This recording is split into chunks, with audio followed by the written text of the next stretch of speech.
D-Lo for boxing. All right, y'all. So this one here got my attention. I had to make time to get on here and talk about this one here. So former 140-pound and 147-pound champion Tim Bradley recently got inducted into the Hall of Fame, and boxing fans lost their mind. You know, even some current champions, current fighters, you know, had a lot of criticism for it. You know, this is a day that I knew was coming pretty soon. I knew that it wouldn't be a matter of time before Tim Bradley got inducted into the Hall. Why did I know that? Because Tim Bradley is well deserving of being into the Hall of Fame, inducted into the Hall of Fame of boxing. You know what I'm saying? Not some regional Hall of Fame. I'm talking about the International Boxing Hall of Fame. I'm talking about Canastora. You know, so you know, there's all this criticism. A lot of people feel some type of way about Bradley because they look at him differently post his fighting career. But that has no merit or no bearings on what he did in the ring. We're talking about a fighter who finished his career at 33-2, 13 KOs, 2 losses, never been knocked out, had 1 draw, and the draw he had at the time was against Diego Chavez, who was 23-2. So when you look at that, I mean, that record alone is, you know what I'm saying, may not be the most impressive in terms of you looking at, oh, he didn't knock out that many guys, or, you know, oh, he had 2 losses in only 33 fights. He had a draw in only 36 fights. He had a draw in only 36 fights. Well, let me talk a little bit about these people in these 33 wins. So Tim Bradley was a guy who, as a fighter, when still viewed by many as a prospect. I mean, this was the talk, this was the conversation going in.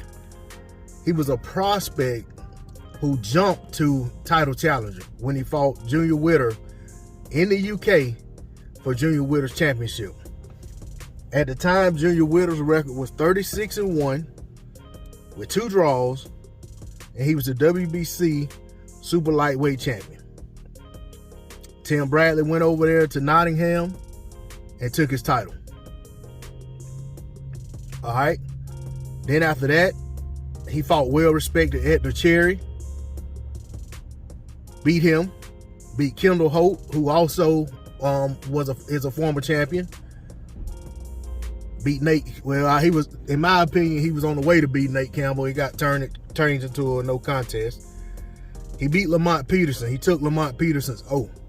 We know Lamont Peterson went on to be a champion in 2 divisions. He also gave Luis Carlos Abreu his first loss when he was 29-0. Gave Devin Alexander his first loss at 21-0. Devin Alexander, former champion as well. You know, well respected at the time. Considered to be one of the best in the division. Tim Bradley stopped Joel Casamayor. Yeah, he was a little old at the time, but that's still a legend. Got a split decision win over Manny Pacquiao. Beat Ruslan Provodnikov, gave him his 2nd loss. Easily beat Juan Manuel Marquez, even though it goes down as a split decision. Had the loss to Pacquiao, draw with Chavez, beat Jesse Vargas, beat Brandon Rios, lost to Manny Pacquiao again by decision. Those are his most notable fights after he became champion. You know, this guy isn't someone who, you know, went out there and just laid down for anybody. You know, the guy went out there and fought his heart out every time he fought. He served me a bunch of crow throughout his career, because I'll be honest, he was somebody I was always picking against. I picked Devin Alexander to beat him. I picked Nate Campbell to beat him. I picked Lamont Peterson to beat him. I picked Diego Chavez to beat him.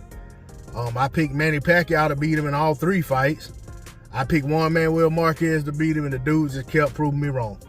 So with that, I can't sit here and criticize the man at all. I feel like the man, especially when he was at 140, he was a force to be reckoned with. He was the guy at the time when he moved up. Then Danny Garcia came behind him and became the man at 140. But before Danny made his noise at 140, Tim Bradley was the man at 140, and he did it better. You know what I'm saying? He did it better. He beat more notable names. At the time, he beat guys that were undefeated.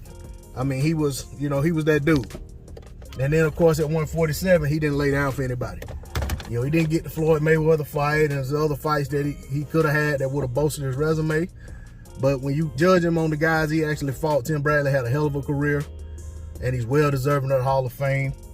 I know there's some who don't agree, and some who might agree, and that's okay. Everybody has a right to their opinion. But this is why I'm making this video, so I can put my opinion out there. But that's all I got on it. Congrats to Tim Desert Storm Bradley. And I'll catch y'all on the next one. Peace.